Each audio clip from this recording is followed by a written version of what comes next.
मेरी एक गवाही है कि और मैं एक दिन स्कूल जा रही थी तो वो बहुत तेज़ी से जा रही थी, वहाँ बहुत तेज़ी से जा रही थी क्योंकि स्कूल के लिए देरी हो रही थी।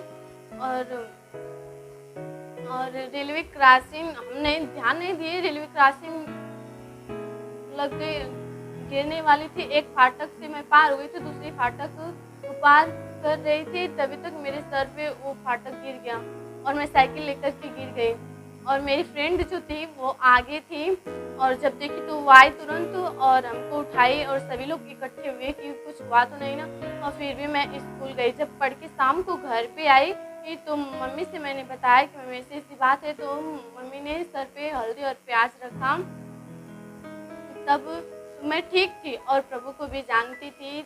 हाई स्कूल से ही मैं प्रभु को जानती हूँ और प्रभु को बहुत ही मानती थी। और जो लड़की बताई थी हमको प्रभु के बारे में, मैं प्रभु का धन्यवाद करती हूँ कि उसके ज़रिए से हमें प्रभु की ओर पहुँचने का एक ज़रिया मिला। और जब एक साल बीता तो मेरी तबीयत खराब होने लगी। 2017 में मेरी मानसिक हालात खराब होने लगी। मैं काफ़ी परेशान हो जाया करती थी। मेरा दिमाग ही नहीं काम करता था कि मैं करूँ तो करूँ क्या।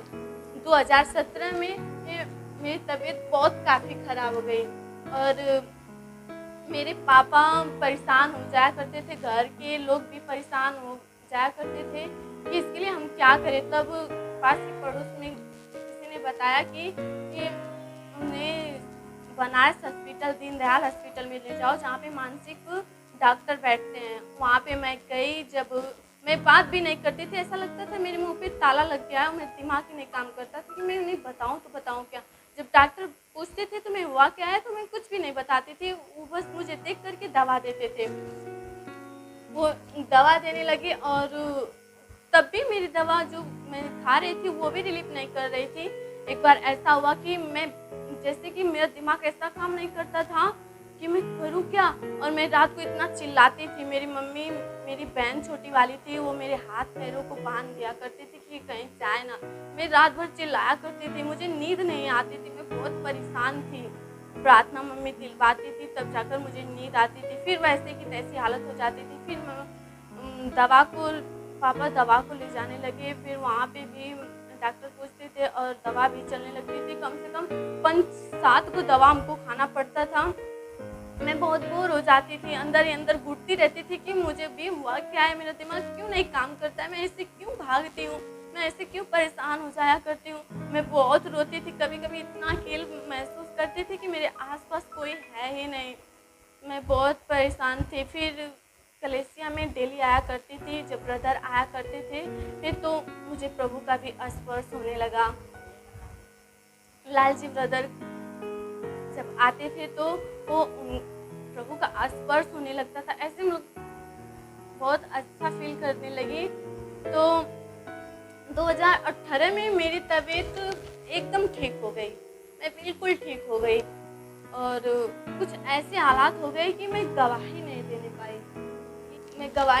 पाई।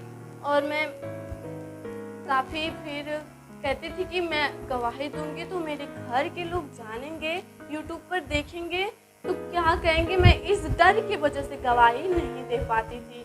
और मैं अंदर अंदर भी सोचती थी कि अगर प्रभु की मैं गवाही नहीं दूंगी तो फिर मेरी तबीयत बिगड़ जाएगी। लेकिन सच में वैसा ही हो गया।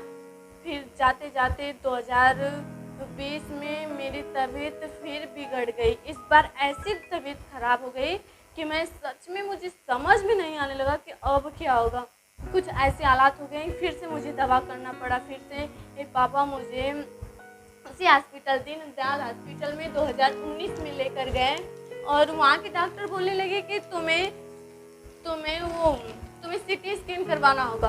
फिर मेरा गाजीपुर में सीटी स्कैन हुआ, वहाँ पे भी नॉर्मल ही निकला, कुछ भी नहीं हुआ।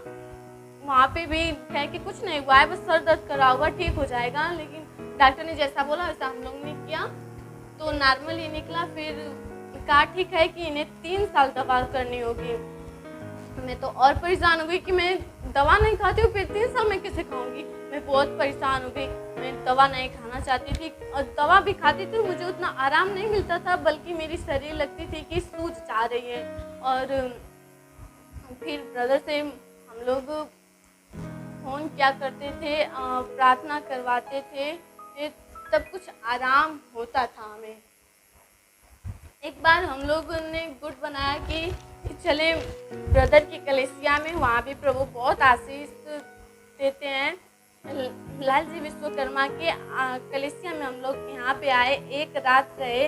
ब्रदर ने हम लोगों के लिए प्रार्थना किया और हम लोग रात भर प्रार्थना किए। प्रार्थना करने के बाद हम फिर सोने की बारी, हम लोग सो गए। जैसे मुझे नींद नहीं आती थी तो मैं परेशान हो जाया करती थी, लेकिन दवा भी नहीं लाई थी और मैं बेदवा की सो गई। और सुबह उठी फिर तो मुझे बहुत ही अच्छा लगा कि मुझे नींद आई थी, मैं सोई थी। और मैं प्रभु का बहुत बहुत धन्यवाद कि सच में इस कलीसिया जो सत्य मार्ग प्रेयर मिनिस्ट्री जो कलीसिया है, यहाँ लाल जी विश्वकर्मा की जो कलीसिया है, प्रभु ने बहुत ही आशीष इस कलीसिया में दिया है। हम प्रभु का धन्यवाद करते हैं कि प्रभु ने इस कलीसिया के जरिए हमें ठीक किया है। और मैं प्रभु को इतना मानने लगी, इतना विश्वास करने लगी कि मैं बाइबिल भी पढ़ना स्टार्ट कर दी। 2 घंटा 3 घंटा बाइबिल पढ़ती थी, पढ़ते पढ़ते डूब जाती थी, मुझे नींद आती थी, बहुत ही अच्छा लगता था। प्रार्थना भी किया करती थी और मेरे पापा भी विश्वास नहीं करते थे, लेकिन अब मेरी तबीयत जब ठीक हो गई तो वो भी विश्वास करते हैं। इसलिए हम प्रभु का कोटि कोटि धन्यवाद करते हैं।